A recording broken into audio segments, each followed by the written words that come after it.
Puji nama Tuhan, salam sejahtera dalam kasih Tuhan kita Yesus Kristus.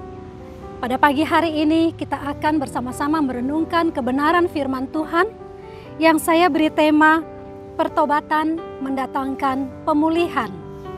Firman Allah terdapat di dalam 2 Tawarik pasal yang ke-7 ayat 12 sampai yang ke-14. Firman Allah berkata, "Kemudian Tuhan menampakkan diri kepada Salomo pada malam hari dan berfirman kepadanya, 'Telah kudengar doamu dan telah kupilih tempat ini bagi umatku sebagai rumah persembahan. Bila mana aku menutup langit sehingga tidak ada hujan, dan bila mana aku menyuruh belalang memakan habis hasil bumi, dan bila mana aku melepaskan penyakit sampar di antara umatku, dan umatku yang atasnya namaku disebut, merendahkan diri, berdoa dan mencari wajahku, lalu berbalik dari jalan-jalannya yang jahat, maka aku akan mendengar dari surga dan mengampuni dosa mereka, serta memulihkan negeri mereka." Puji Tuhan, melalui ayat-ayat yang telah kita baca pagi ini, Tuhan memberitahukan kepada Salomo tentang isi hatinya bagi umatnya. Yaitu apa saudara-saudara? Bahwa melalui doa, melalui pertobatan dapat mengubah malapetaka menjadi berkat. Malapetaka artinya berbagai-bagai bencana, kesukaran, kesengsaraan, musibah, itulah malapetaka. Banyak orang ketika mengalami berbagai-bagai kesusahan di dalam kehidupannya, seringkali gampang untuk menyalahkan orang lain. Sehingga kita melihat bukannya dia introspeksi apa yang menyebabkan aku mengalami ini semua, tetapi mulai cari-cari kesalahan. Ketika seorang suami mungkin mengalami usaha gagal, kurang lancar, seringkali mulai menyalahkan istrinya. Atau ketika ada seorang anak merasa dia berbeda dari teman-temannya. Kenapa aku tidak sama seperti teman-teman yang lain? Mulai menyalahkan orang tuanya. Sehingga dalam sebuah keluarga bukan lagi keharmonisan, tetapi yang ada hanyalah saling menyalahkan satu dengan yang lain. Tidak sedikit juga orang yang sampai menyalahkan Tuhan.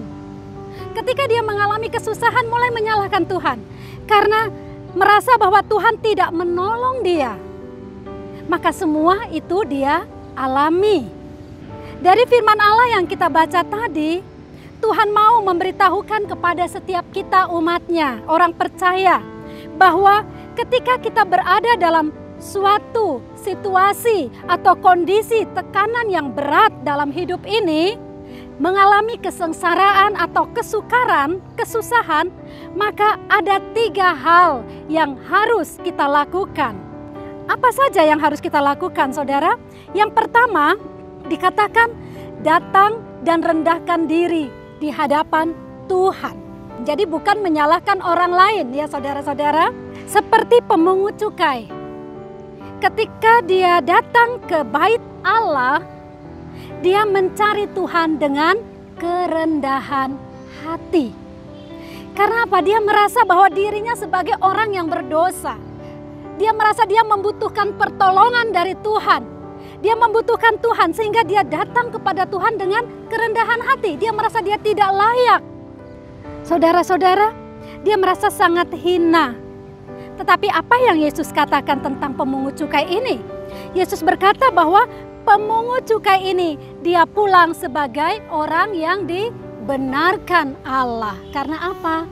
Allah melihat kerendahan hati yang ada ketika dia datang mencari Tuhan.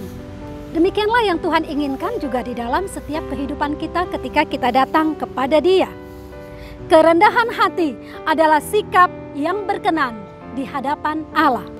Yang kedua yang Tuhan mau kita lakukan yaitu berdoa dan mencari wajah Tuhan. Ketika kita mengalami satu kondisi yang tidak baik, mungkin yang tidak baik kita rasakan, berdoa dan carilah Tuhan. Berdoa artinya kita berdoa dengan kesungguhan hati sampai kita alami jamahan Tuhan di dalam hidup kita. Jadi bukan hanya sekedar berdoa. Ya, aku sudah berdoa, pokoknya sudah. Kita lihat seringkali anak-anak ya, kalau ayo kamu sebelum makan berdoa dulu. Mereka tutup mata, langsung buka, sudah berdoa? Sudah. Bukan sekedar seperti itu. Tetapi yang Tuhan mau kita berdoa benar-benar keluar dari hati kita.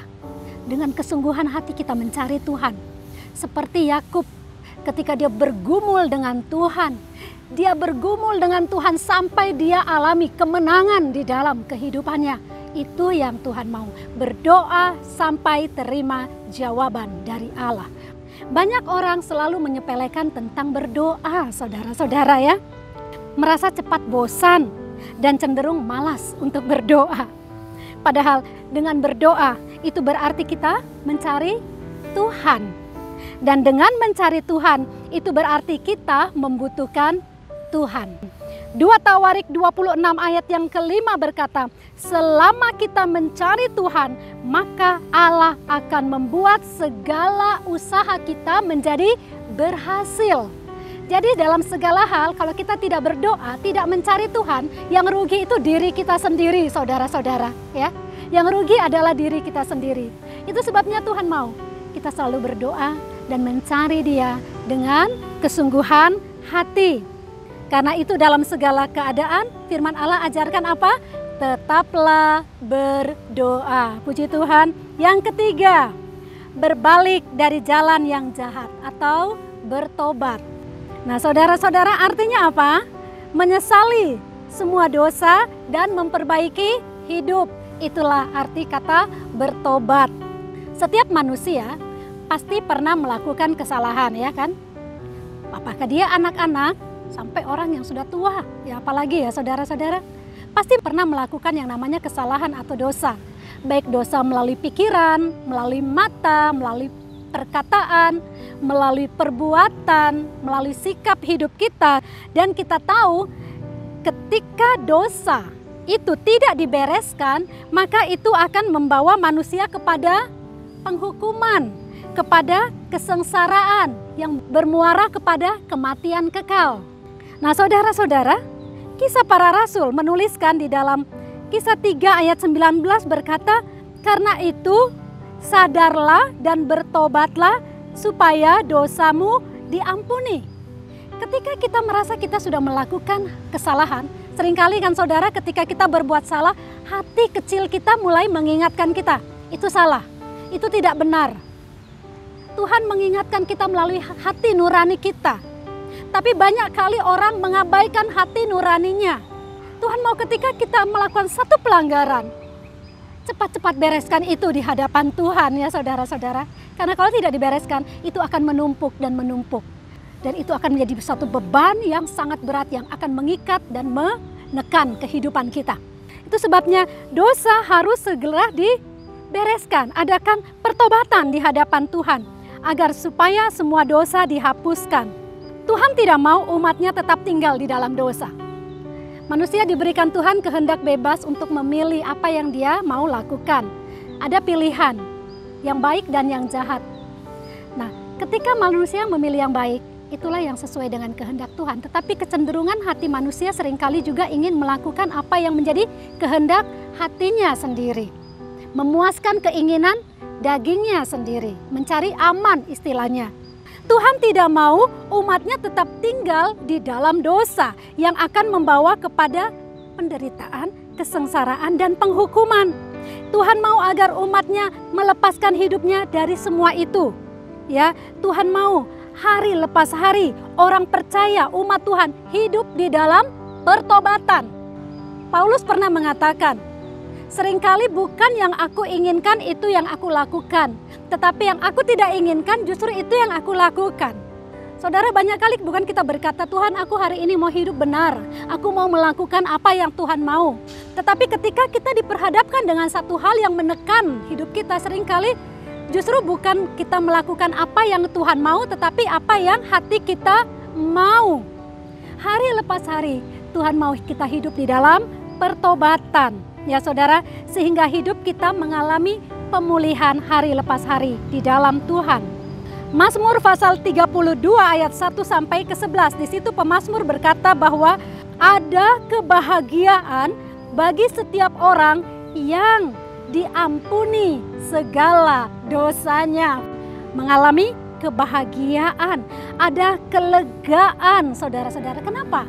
Kenapa ada kelegaan? Karena orang yang dosanya diampuni, bebannya yang berat itu terlepas, saudara. Orang yang hidup dalam dosa itu bagaikan orang yang memikul beban yang sangat berat. Tetapi Tuhan mau lepaskan semua itu. Lewat apa? Lewat kita datang kepada Tuhan. Melalui kita merendahkan diri, kita mencari wajahnya, dan kita dikatakan apa saudara-saudara? Hidup di dalam pertobatan. Hari lepas hari. Orang yang hidup di dalam pertobatan, dosanya diampuni, dia akan mengalami kebahagiaan. Itu kata firman Tuhan. Apa kebahagiaan dari orang yang dosanya diampuni? Ayat terakhir, Mazmur 32 ayat 7 berkata, Engkaulah persembunyian bagiku, terhadap kesesakan Engkau menjaga aku, Engkau mengelilingi aku, sehingga aku luput dan bersorak. Inilah kebahagiaan orang yang dosanya telah diampuni oleh Tuhan. Tuhan akan menjaga dan melindungi dia dari segala kesesakan, kesusahan yang terjadi di tengah-tengah dunia ini. Saudara, kita ada di dalam dunia ini. Kita ada di tengah-tengah kesesakan yang sedang terjadi hari-hari ini. Tetapi firman Allah berkata, orang yang mengalami pengampunan dari Tuhan, dosanya diampuni, ada Tuhan menjadi tempat persembunyian bagi dia. Tuhan menjadi tempat perlindungan bagi dia. Dan Tuhan menjadi tempat yang aman bagi dia. Puji Tuhan, mari saudara-saudara, biarlah setiap kita yang mendengarkan firman Tuhan pada pagi hari ini, kita mau hari lepas hari hidup di dalam kebenaran firman Tuhan. Karena kebenaran itulah yang akan memerdekakan kehidupan kita. Perlindungan dari Allah itulah sumber kehidupan kita. Puji Tuhan, mari kita berdoa. Bapa di surga, di dalam nama Tuhan Yesus Kristus, kami mengucap syukur kepadamu pada pagi hari ini. Tuhan, Engkau sudah menyatakan isi hatimu kepada kami. Setiap kami perlu Tuhan, setiap kami membutuhkan Tuhan di dalam hidup kami. Karena itu biarlah roh-Mu terus menjamah kami, Tuhan, umat-Mu dimanapun berada, agar hidup kami setiap hari diperbaharui oleh Tuhan. Tuhan, bawa kami selalu dekat dengan Engkau. Beri kami hati yang selalu mencari Engkau di dalam segala keadaan yang kami alami. Kami percaya Tuhan, Engkau tidak pernah tinggalkan kami.